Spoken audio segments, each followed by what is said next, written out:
à la lumière de l'esprit des Écritures, nous voulons savoir s'il était biblique.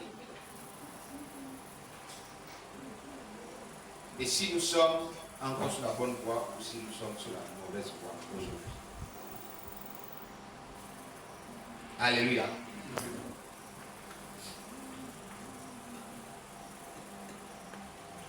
Mais pour arriver là, je vais prendre deux concepts.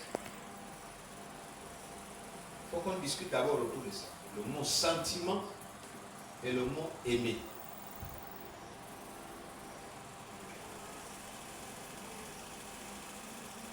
Pendant que vous êtes en train de chercher les définitions du mot sentiment et aimer, pendant que vous êtes en train de fouiller, je voudrais qu'on se départage sur un point. Est-ce que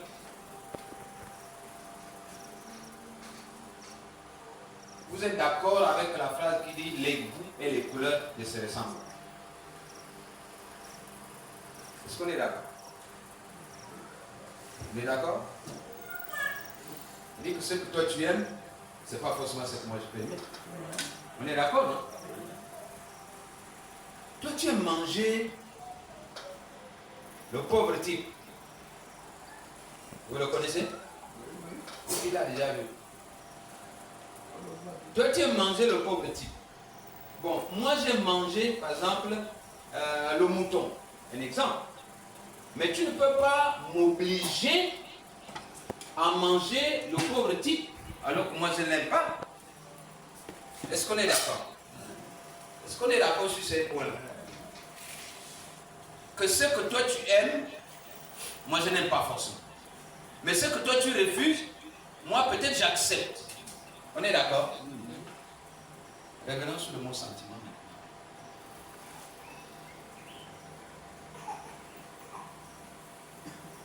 Si cette base est comprise, revenons sur le mot sentiment.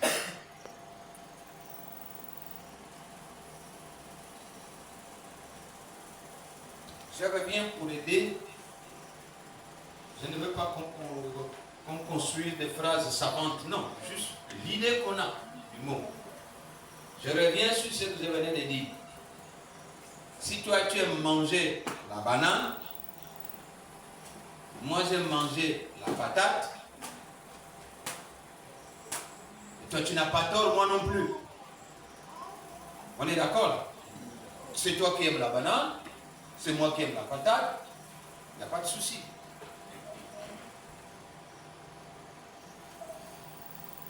Revenons sur le mot sentiment. C'est quoi le sentiment? Oui. Le sentiment est un feu qui se développe à grande vitesse. Est un feu qui se développe à grande vitesse, mais à une période donnée. Un feu qui se développe à grande vitesse à une période donnée. Bon, nous on est un peu perdus. On voulait quand même un peu les mots qui nous concernent, qui sont proches de nous. Et si on peut encore ramener un peu chez nous, parce que là c'est trop loin. Trop loin pour nous. Quelqu'un peut-il nous donner le mot sentiment?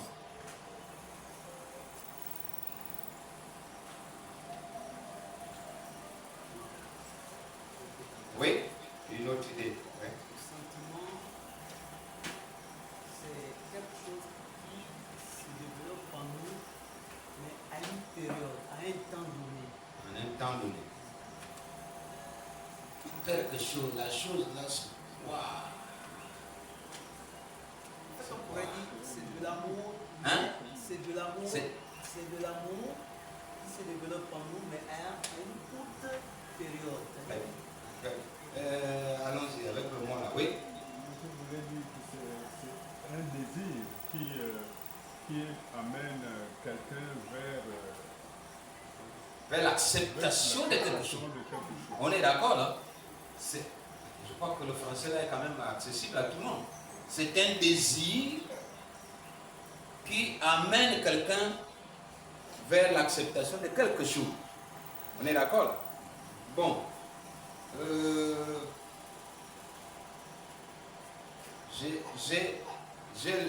C'est-à-dire que, comme il dit, Le désir naît à un moment donné et ça t'amène à accepter quelque chose. Ou à accepter quelqu'un au milieu de toi, ou à repousser parce que le sentiment peut être répulsif. Nous sommes d'accord? Comme le sentiment peut t'amener à accepter. Mais le même sentiment, tu peux nourrir des sentiments opposés. Est-ce qu'on est d'accord? On peut nourrir des sentiments négatifs. C'est-à-dire que je nourris en moi, mais ça c'est ce qu'on appelle, on appellerait ça maintenant la haine. On est d'accord? Bon, c'est-à-dire que quand je te vois là, c'est-à-dire que ta présence seulement, je suis mal à l'aise. En fait, ça me fait monter en moi des désirs ou de, comment on appelle ça, des réactions négatives. Ça va? Donc, qui peut ajouter quelque chose d'autre? Et nos sentiments. Est-ce que quelqu'un a envie d'ajouter? Pour qu'on soit ensemble.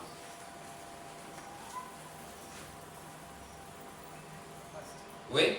N'oublions pas aussi l'espace du temps. Le temps. Parce que le sentiment réagit dans le temps. Contrairement, l'amour qui réagit à une longue période. Très bien. Oui? Moi, je demande là, en fait, que le sentiment, c'est quelque chose qui revient du cœur. Quelque chose qui revient du cœur. Et avec précision. Avec précision. On va aboutir à une réalité. Pour aboutir à une réalité. Bon. On va prendre la première partie. Le sentiment est quelque chose qui revient du cœur. Ça, il faut le noter. Le sentiment est quelque chose qui revient du cœur. Ça naît dans le cœur. La chambre où le sentiment sort, c'est le cœur. Ensuite, on va continuer, on va améliorer ça. Le sentiment vient du cœur, oui.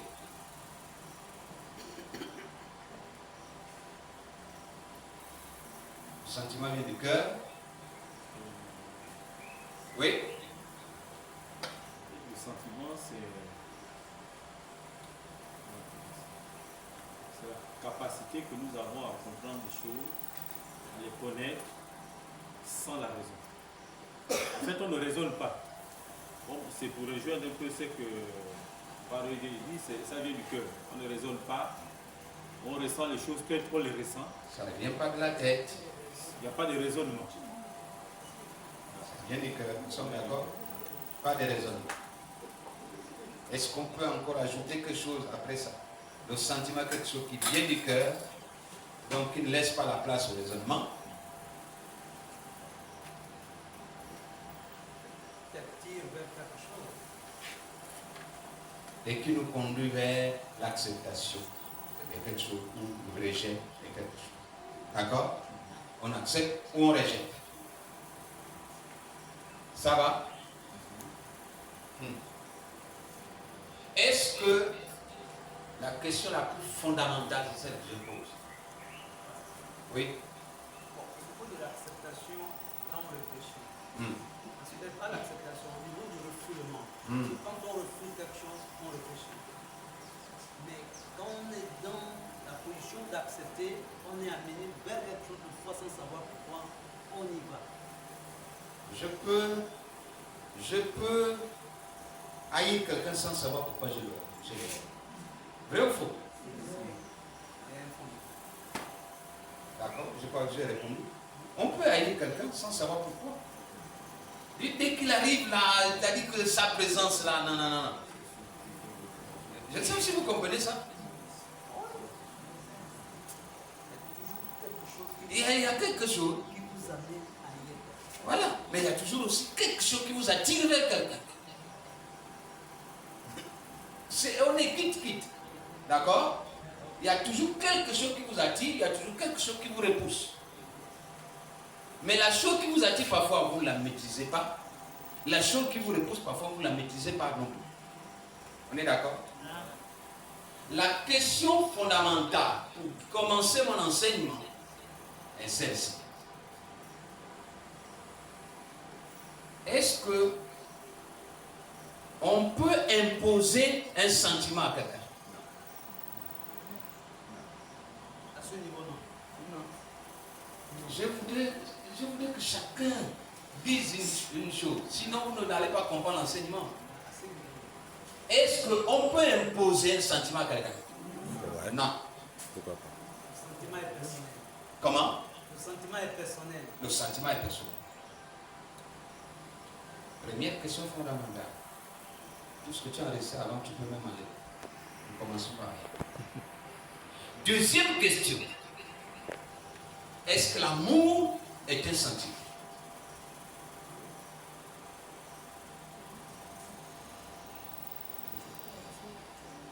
L'amour a pour origine le sentiment. Si l'amour a pour origine le sentiment, c'est des sentiments. On dit souvent sentiment d'amour. Est-ce que l'amour est un sentiment? Oui ou non? Oui. Mais à long terme. À long terme. C'est le niveau de la durée qui Est-ce que l'amour est un sentiment? Très bien. Je résume.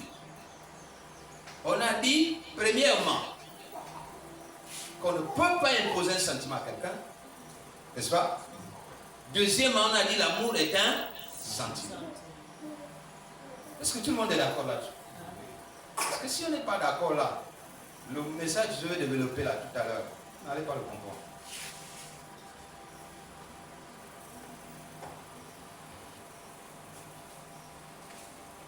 On ne peut pas imposer un sentiment à quelqu'un. Et l'amour est un sentiment. Ok. Est-ce que, troisième question, est-ce que Adam et Ève étaient mariés?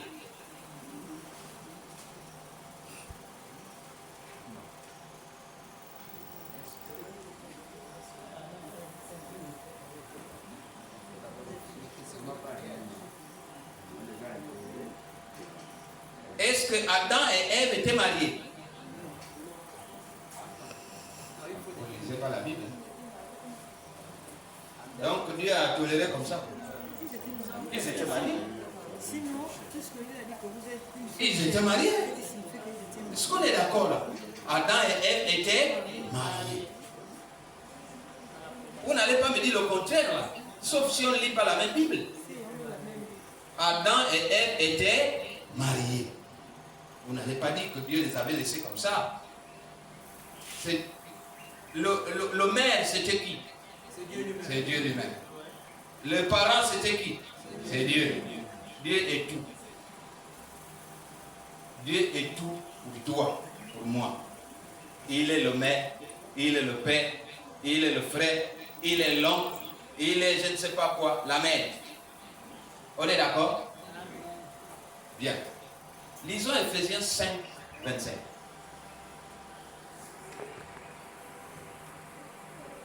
Ephésiens 5, 25.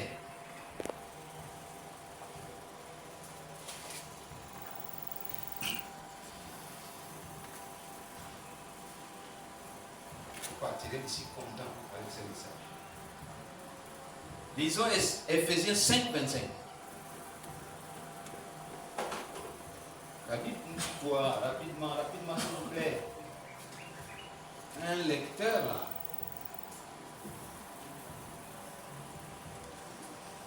Oui. On dit la parole de Dieu, oui.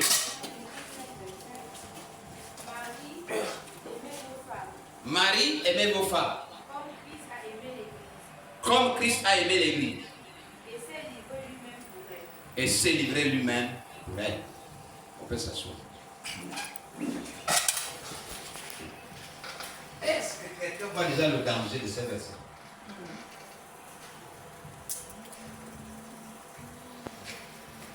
Il y a un danger. Ce verset est dangereux. On dit quoi? Marie, aimez vos femmes. Aimer, c'est quoi? C'est un sentiment. Et là, on est en train d'imposer un sentiment. Oh, vous n'avez pas compris. J'ai dit, vous partirez d'ici content. Aimer, c'est un sentiment, n'est-ce pas? Mais là, on est en train d'imposer, on dit aime. Vrai ou faux? Est-ce qu'on impose un sentiment? On n'avait jamais réfléchi à ces versets. On n'avait jamais réfléchi à ces versets. Un verset dangereux. Marie, aimez vos femmes. On impose là un sentiment.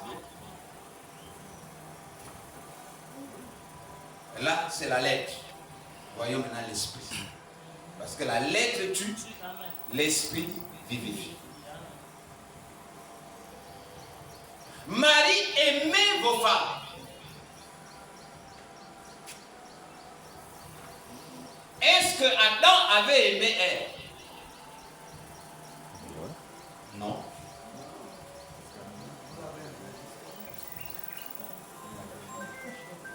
On lui a dit aime. C'est tout. Est-ce que c'était venu de façon naturelle dans le cœur? On a dit aime. C'est tout. Vrai ou faux? Quand il s'était réveillé, on a créé elle. Quand il s'est réveillé, il a regardé, oui, voici celle qui hausse de mes os, c'est de ma chair. C'est-à-dire celle qui est un peu proche de moi. Et il a dit, on l'appellera femme. Mais est-ce qu'il a dit, je l'aime déjà? Est-ce qu'il a dit ça? Attendez, on dirait que vous ne me suivez pas. Bon, je parle seul. J'aimerais que ça suscite les débats, c'est bien, mais qu'on se regarde ici. On a dit à Adam, voici elle, il faut l'aimer. C'est pour ça qu'on dit Marie, aimez vos femmes. Mais on a l'impression qu'on est en train d'imposer un sentiment. Mais je vais vous dire qu'il y a deux façons d'aimer. C'est là la beauté du message.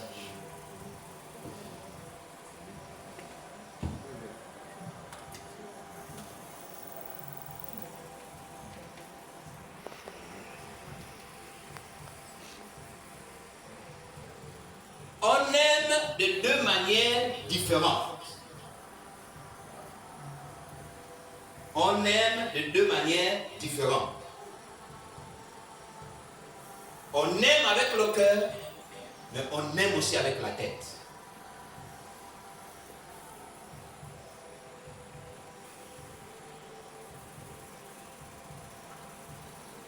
On aime avec le cœur, mais on aime aussi avec la tête.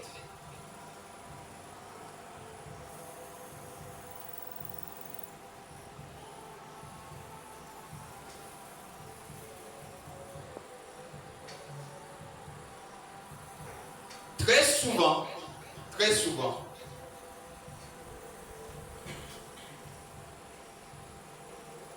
on pense que l'amour le plus important, très souvent,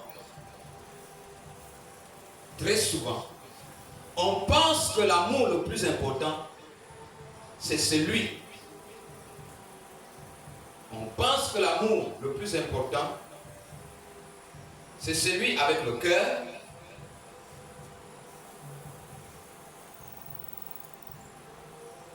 Très souvent, on pense que l'amour le plus important, c'est celui avec le cœur, alors que l'amour le plus important est celui qui se développe avec la tête. Très souvent, on pense que l'amour le plus important, c'est celui avec le cœur, alors que le plus important est celui qui se développe avec la tête. À ce niveau-là, je vais d'abord m'arrêter et on va tout mettre dans le panier.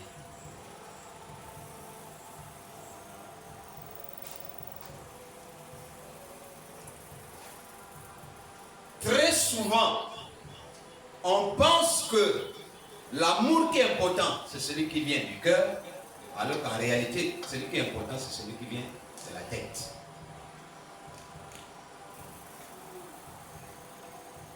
Il faut aimer 20% avec le cœur et 80% avec la tête. Il faut aimer 20% avec le cœur et 80% avec la tête.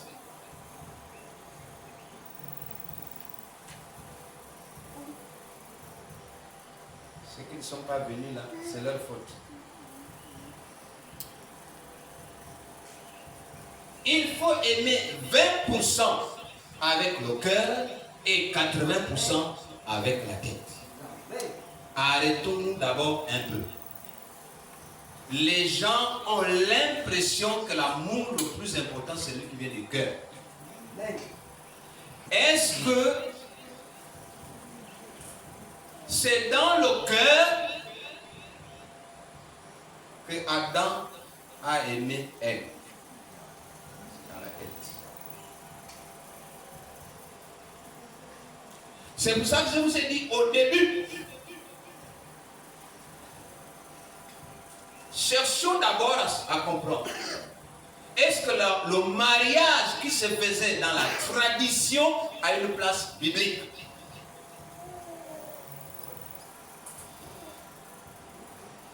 À l'époque, comment le mariage se faisait? Le mariage coutumier, qu'on appelle coutumier aujourd'hui, mais sinon, moi je préfère traditionnel. Parce que coutumier, c'est un mot qu'on a galvaudé comme ça. Le mariage à la tradition se faisait comment? Je vais épouser maman Aurélie. Je suis en France, peut-être j'ai fait des études. Mon père et ma mère vont voir sa famille, vont même déposer la dot. On me dit qu'on t'a déjà épousé une femme. Quand je viens, on dit aime cette femme. Est-ce que c'est pas biblique? Est-ce qu'il y a un sentiment là? Est-ce qu'il y a le cœur? Et c'était de vrais mariages.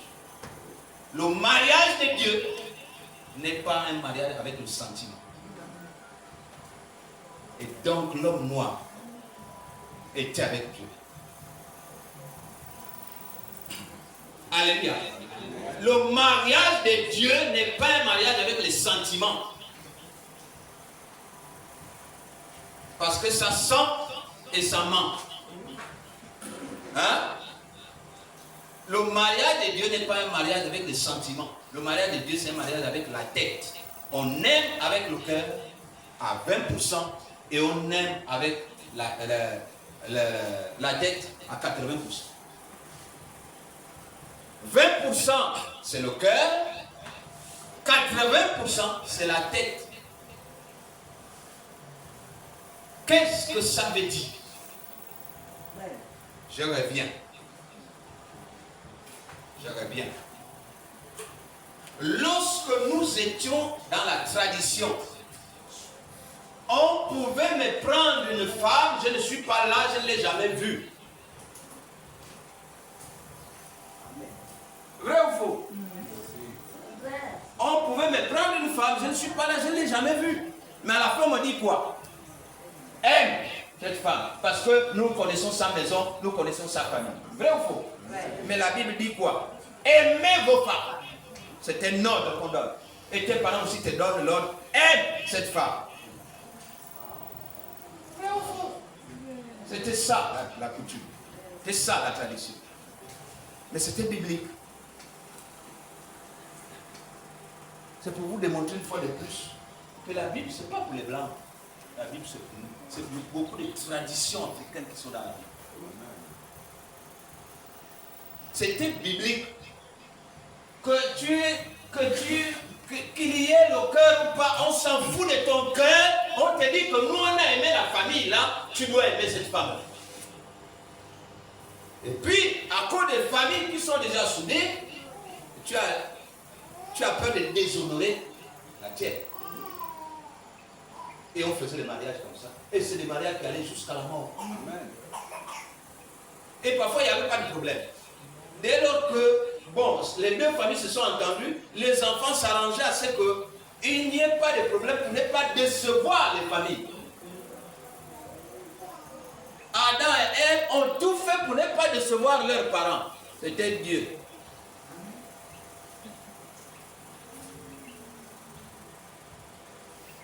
Alléluia.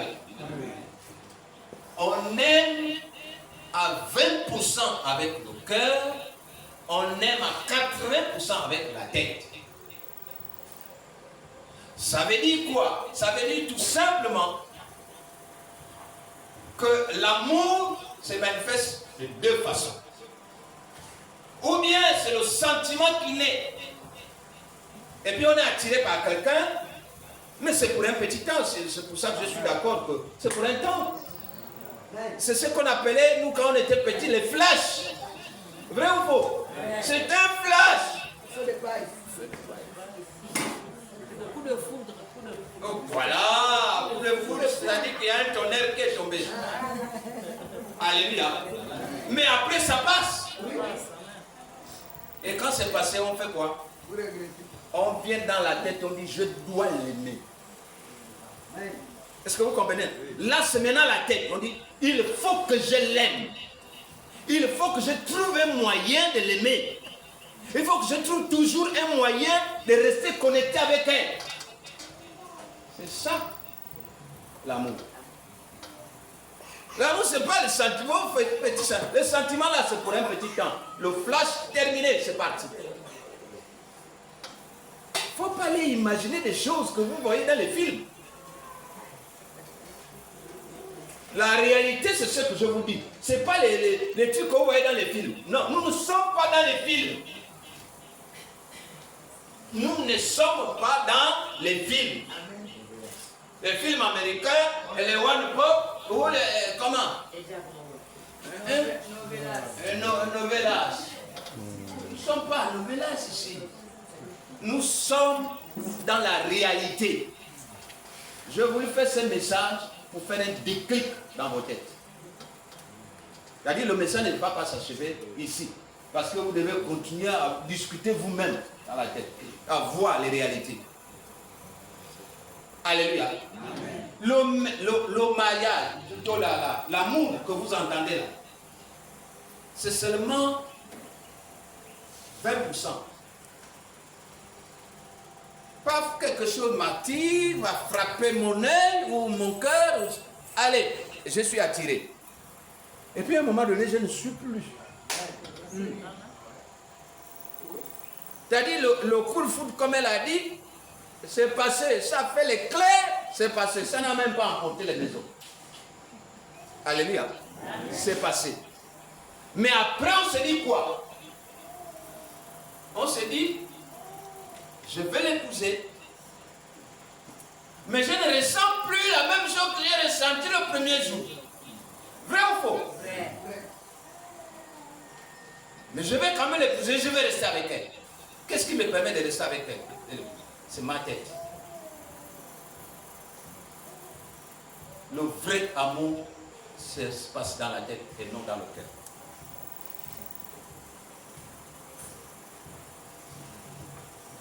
Le vrai amour, c'est dans la tête. Tu l'as aimé, parce qu'il avait une grosse voiture, il était habillé, je ne sais pas comment, et puis bon, ça fait un flash, terminé, vous êtes parti. Et puis tout d'un coup, au cours de 2 ans, 3 ans, 4 ans, vous êtes mariés, il a un œil crevé. Mais tu ne l'avais pas aimé avec l'œil là. Mais quand même, tu dois continuer à rester avec lui. Ou avec elle. Qu'est-ce que tu fais? Tu utilises ta tête. Je dois l'aimer. Parce que quand je l'avais trouvée, elle n'était pas comme ça. Et ce serait une trahison pour moi. Là, ce n'est plus le cœur. C'est la tête maintenant qui est en train de résoudre. Est-ce qu'on est d'accord avec vous? Je vois là, vous avez, on dirait, un peu peur. Hein? Mais je vous dis les réalités. Mais c'est ça les réalités. Je vois crispé là. Mais c'est ça les réalités. À un moment donné, tu te dis, mais lui là, il n'était pas comme un roi. Un roi était comme ça. Mais ce n'est plus un roi que tu avais vu il y a cela 15 ans. Maintenant, tu te dis, je dois continuer à vivre. On fait comment? Quand tu l'as connu, ce n'était pas un voleur. Les conditions de la vie l'ont amené à voler. Mais tu veux quand même continuer à vivre avec. Et puis on te dit, mais toi tu aimais le voleur là. Donc ce sont les sentiments qui sont nés en toi pour aimer le voleur. Non, tu as décidé. Donc l'amour, le véritable amour, c'est la décision. On décide d'aimer ou on décide de ne pas aimer. Est-ce que c'est clair? On décide d'aimer ou on décide de ne pas aimer. On s'impose d'aimer ou on s'impose de ne pas aimer. Alléluia. C'est ça. Le mariage là, que vous entendez là, c'est pas ouais, comme ça, c'est pas le ciel. Hein? Pas le ciel, hein? C'est une décision qu'on prend. L'amour est une décision et non réellement un sentiment. C'est un sentiment à 20% seulement. Mais une décision à 80%. Je décide de l'aimer et je fais tout pour l'aimer. Et c'est pour ça que les gens vont dire, mais qu'est-ce qu'il a trouvé de bon là-dedans? Mais j'ai pris une décision, c'est moi qui ai décidé. C'est pour ça qu'on peut s'opposer même à la famille parce qu'on tient à sa décision. C'est pour ça qu'il est même difficile que même les amis t'influencent quand ta décision est ferme. C'est-à-dire que sur 5 critères, peut-être que tu te donnes 3 critères. Quand toi-même tu as déjà vu 2 critères sur 3, tu dis bon, je m'approche à ça et je décide de l'aimer. Alléluia. C'est ça, l'amour. L'amour n'est pas dans vos sentiments là, vous les prenez, vous les mettez de côté. Parce que si ce n'est que le sentiment ne peut pas te faire vivre dans la maison, dans un mariage. Le sentiment, c'est comme un flash. Ça vient, ça naît, comme il a donné la définition au départ, que c'est pour un temps. C'est pour un temps. Mais l'amour dure pourquoi? Parce que c'est la tête qui rentre en jeu. C'est pour ça que l'amour dure longtemps. Quand le cœur et la tête ne sont plus là-dedans, l'amour est mort. Les assassins de l'amour, c'est l'absence du cœur et l'absence de la tête. Dès qu'il n'y a plus le cœur, il n'y a plus la tête. Même la tête rejette, ne veut plus. Terminé, c'est mort. Alléluia. Est-ce que j'ai fait du bien à quelqu'un ce soir?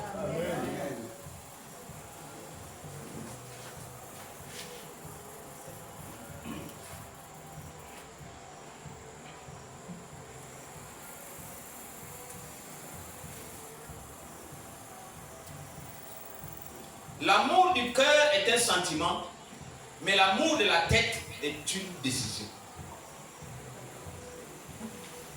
L'amour du cœur est un sentiment, mais l'amour de la tête est une décision.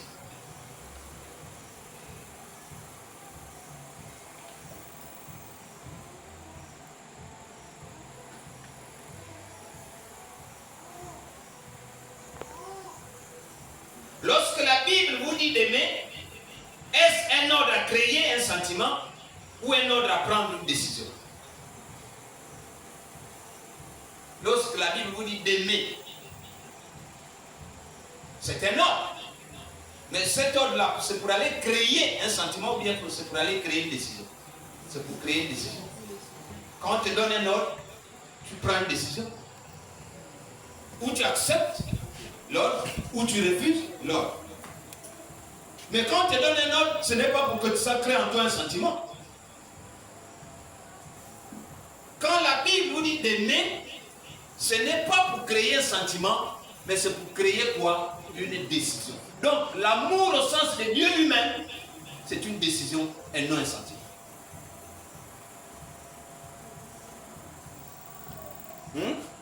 On est d'accord?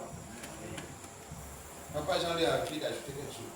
Non, c'est un questionnement comme diraient les autres. Oui. Que finalement, c'est quelque chose qui incombe essentiellement à l'homme. Puisque c'est à lui qu'on a dit, homme, aime sa femme. On n'a pas dit à la femme d'aimer. On a dit seulement sois soumise. Est-ce que la femme n'aime pas? On a dit sois soumise. La femme fait quoi? En réalité, qu'est-ce qui se passe dans la tête de la femme? La femme a des sentiments aussi, comme nous. Vrai ou faux? Elle a aussi son flash. Mais après le flash, elle fait quoi? Elle doit se soumettre. Parce que le flash, c'est pour un temps. C'est pour ça que vous entendez qu'une femme qui n'est pas soumise ne peut pas faire un mariage. Laissez-moi si je suis clair. Papa Jean, je réponds. Le sentiment, c'est pour tout humain, homme ou femme. La femme aussi a un sentiment. Elle peut développer le flash. Hein, parlons en termes de... entre nous. Nous comprenons, non? Elle peut développer ça. Mais c'est pour un temps. Mais quand c'est fini, si elle veut rester là, elle fait quoi? Elle doit se soumettre. Le manque de soumission, c'est l'absence du mariage. Sinon, vous vous retrouvez avec deux hommes dans la maison, il n'y a pas un homme et une femme. L'un doit donner des ordres, parce que c'est lui le chef, le commandant de bord. L'autre doit se soumettre. Point. Et là, ça fait mariage. Parce que la période des sentiments, vous l'avez déjà traversée. C'est pour ça que le mariage a 3 temps. N'est-ce pas? Le temps idyllique. C'est-à-dire, vous êtes dans les vapes. Ça, c'est le temps où il y a encore les cœurs. Et puis le temps du conflit. Le temps du conflit, c'est le temps où maintenant la tête commence à prendre la place. Comment je dis, mais si je dois rester avec elle, c'est sur quel point je dois m'accrocher? Elle est comme ceci. On commence à voir ce qu'on ne voyait pas au temps idyllique. Au temps où le cœur était là. Vrai ou faux? Là, on commence maintenant à voir. Ni tout couler.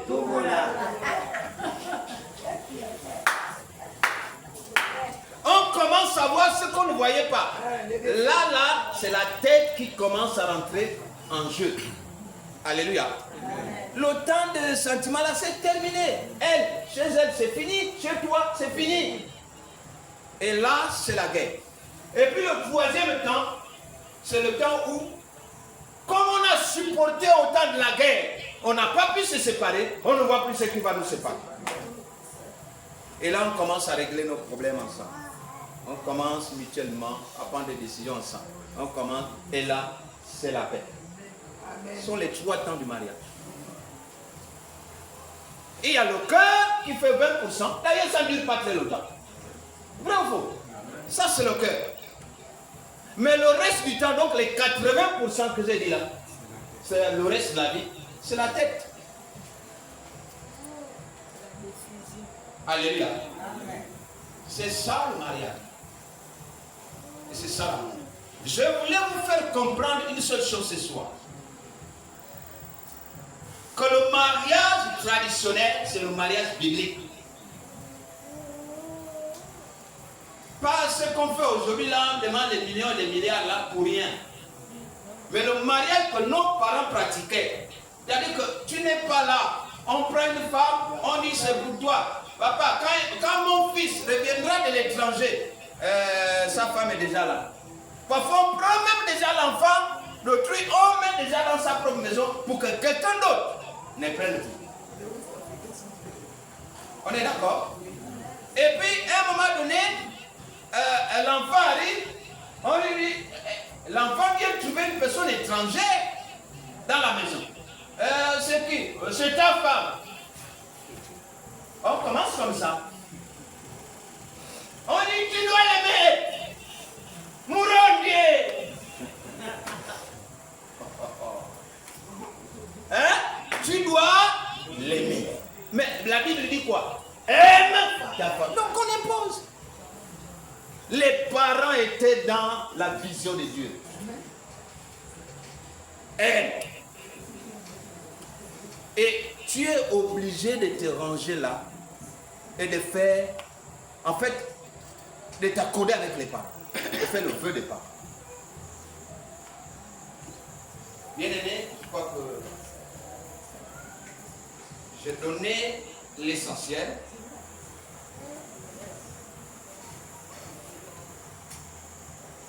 Lorsque la Bible dit vous devez aimer, c'est une instruction. Alléluia.